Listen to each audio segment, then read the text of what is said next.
হচ্ছে পড়াশোনায় মন বসে না। পড়ালেখায় মনোযোগী হওয়া যায় কেমন করে? তোমাদের মধ্যে অনেকেই কমেন্ট করেছিলে যে রমজান মাসে সঠিকভাবে পড়াশোনা করার জন্য একটা পারফেক্ট স্টাডি রুটিন বানিয়ে দিতে। এরই ধারাবাহিকতায় নগর বায়োস্কোপের আজকের ভিডিওতে আমি তোমাদের সাথে এমন একটি স্টাডি রুটিন শেয়ার করতে যাচ্ছি যা তোমাদেরকে এই পুরো রমজান মাসে মনোযোগ সহকারে পড়াশোনা করতে সাহায্য করবে। এই ভিডিওতে বলা রুটিন অনুসারে যদি তুমি চলতে পারো তাহলে তোমার যে যে উপকারগুলো হবে এবার সেটা বলি।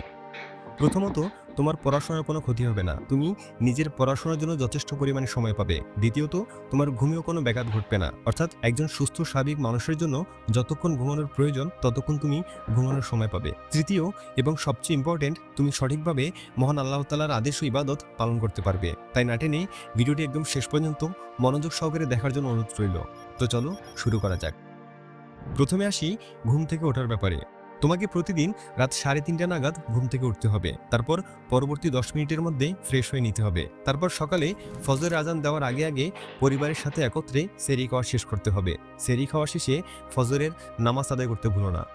এরপর শুরু হবে আসল কাজ। আগে যেখানে তুমি সেহরি ও ফজরের নামাজ শেষে আবার ঘুমিয়ে পড়তে, এবার সেখানে তোমাকে ঘুমোলে চলবে না। ভোর 5টা থেকে সকাল 8টা পর্যন্ত এই 3 ঘন্টা তোমাকে মনোযোগ সহকারে পড়াশোনা করতে হবে। সকালবেলায় আমাদের মাইন্ড সবচেয়ে বেশি অ্যাক্টিভ থাকে, সেই সময় আমাদের শরীরে প্রচুর এনার্জি থাকে। পাশাপাশি বাড়ির সবাই ঘুমিয়ে পড়ায় চারপাশে পরিবেশ একদম শান্ত থাকে, ফলে তোমার পড়াশোনায় আর কোনো ব্যাঘাত ঘটে না। এরপর তুমি 2 থেকে 2.5 ঘন্টার ছোট্ট একটা ঘুম দিতে পারো, ফলে তোমার মধ্যে থাকা দুর্বলতাও ঘুম ঘুম ভাব কেটে যাবে। ঘুম থেকে উঠে সকাল 10:30 থেকে 11টার মধ্যে তোমাকে আবার পড়তে বসতে হবে। এই সময়টায় তোমাকে তুলনামূলকভাবে সহজ সাবজেক্টগুলো পড়তে হবে। এভাবে তোমাকে আরও 2 ঘন্টা পড়াশোনা করতে হবে। এই 2 ঘন্টা পড়াশোনা শেষে তোমাকে গোসল করতে হবে। তারপর জোহরের নামাজ আদায় করতে হবে। মসজিদে গিয়ে জামাতের মাধ্যমে নামাজ আদায় করতে পারলে সবচেয়ে ভালো হয়। নামাজ আদায় শেষে তোমাকে অন্তত 1 ঘন্টার জন্য হলেও কোরআন তেলাওয়াত করতে হবে। কিন্তু যদি তুমি কোরআন তেলাওয়াত করতে না পারো তাহলে অন্ততপক্ষে কোরআন তেলাওয়াত শুনতে হবে। চাইলে তোমার হাতে থাকা ওই মোবাইল ফোনের মাধ্যমে তুমি খুব সহজেই কোরআন তেলাওয়াত শুনতে পারো। কারণ এটা ভুলে গেলে চলবে না, রমজান মাস হল ইবাদতের মাস। তাই পড়াশোনার পাশাপাশি ইবাদত করাও একজন মুসলিমের দায়িত্ব। তাছাড়া এই মাসের একটি ফরজ ইবাদত অন্য মাসের 70টা ফরজ ইবাদতের সমান। এরপর বিকেল 4টা থেকে 5টার মধ্যে তুমি চাইলে কিছুক্ষণ বিশ্রাম নিতে পারো, কারণ রোজা রেখে আমাদের শরীর ক্লান্ত দুর্বল হয়ে থাকে। তারপর যখন আসরের আজান দিবে তখন জামাতের সাথে আসরের নামাজ শেষ করে বাসায় এসে তোমাকে সকলের সাথে হাতে হাত লাগিয়ে ইফতারি তৈরির কাজে সাহায্য করতে হবে। এটা ভুলে গেলে চলবে না যে তুমি যেমন রোজা রেখেছো ঠিক তেমনি তোমার মা কিংবা বোনটাও রোজা রেখেছে। কষ্ট সবারই হয়, সবারই শরীর দুর্বল হয়। তাই অলসের মতো পায়ের উপর পা তুলে ইফতার পর্যন্ত অপেক্ষা না করে সকলের সাথে ইফতার তৈরির কাজে সাহায্য করতে পারো।